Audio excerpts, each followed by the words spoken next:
Facing deadline, Dodgers cut ties with Trevor Bauer.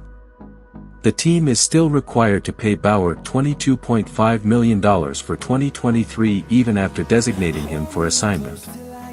The pitcher was found to have violated MLB's domestic violence policy. Trevor Bauer, who was serving a suspension for violations of MLB's domestic violence policy, has not appeared in a game since June 28, 2021. Trevor Bauer, a star pitcher who was recently reinstated to Major League Baseball after a long suspension for violations of the league's domestic violence policy, is expected to be released by the Los Angeles Dodgers after the team issued a statement on Friday saying he will no longer be a part of the team.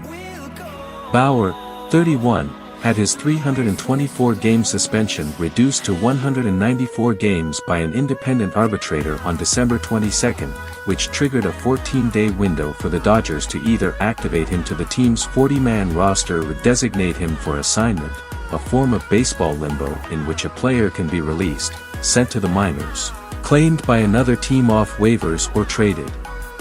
Regardless of the outcome, the Dodgers are responsible for Bauer's salary in 2023, which was reduced to $22.5 million by the arbitrator who docked his pay for the first 50 games of the year as part of the reworked penalty.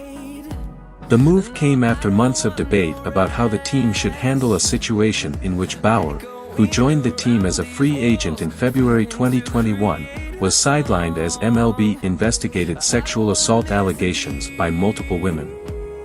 Bauer, who was accused of punching and choking the women in what he claims was consensual rough sex, has not been convicted of any crimes but was found by MLB to have violated its domestic violence policy. The league does not share the details of its investigations. In a statement released by the Dodgers on Friday night, the team said the organization believes sexual assault and domestic violence accusations should be thoroughly investigated with due process given to the accused. They emphasized that the team had participated in MLB's investigation at every step of the process.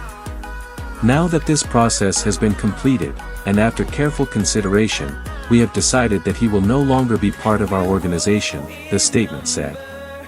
Bauer countered with his own statement, issued by his lawyers, in which he said the team had considered bringing him back for the 2023 season. Following 2 weeks of conversations around my return to the organization, I sat down with Dodgers leadership in Arizona yesterday who told me that they wanted me to return and pitch for the team this year, Bauer said. While I am disappointed by the organization's decision today, I appreciate the wealth of support I've received from the Dodgers clubhouse.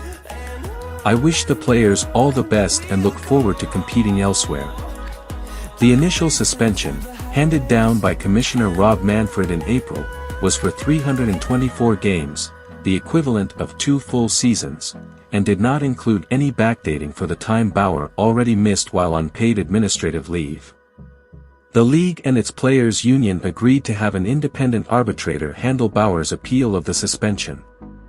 That arbitrator, Martin F. Skaneman, determined Bauer was in violation of the league's policy and that the violations warranted a long suspension, but he chose to reduce the penalty to 194 games and allowed for Bauer to be activated immediately, effectively giving him credit for time served.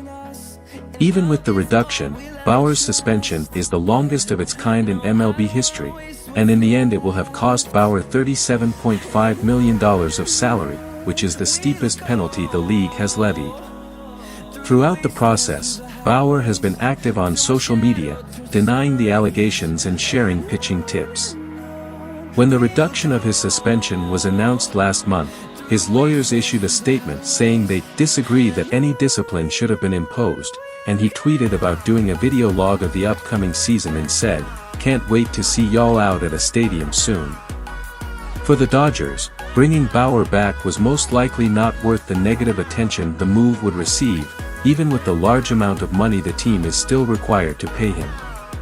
Los Angeles won an MLB best 111 games in 2022, and while the team lost the starters Tyler Anderson and Andrew Heaney to free agency, they added the right-hander Noah Syndergaard as a free agent to a talented rotation that also includes Clayton Kershaw, Julio Urias, who served his own 20-game suspension for a domestic violence incident in 2019, and Tony Gonsolin. Bauer, who won the National League Cy Young Award as a member of the Cincinnati Reds in the season before the sexual assault allegations were reported, will most likely end up free to sign with another team for the major league minimum salary of $720,000. If that were to happen, the Dodgers would be able to deduct that amount from the $22.5 million that they owe the pitcher. This channel helps poor parents. Your registration help our channel grow. Subscribe to the channel to help.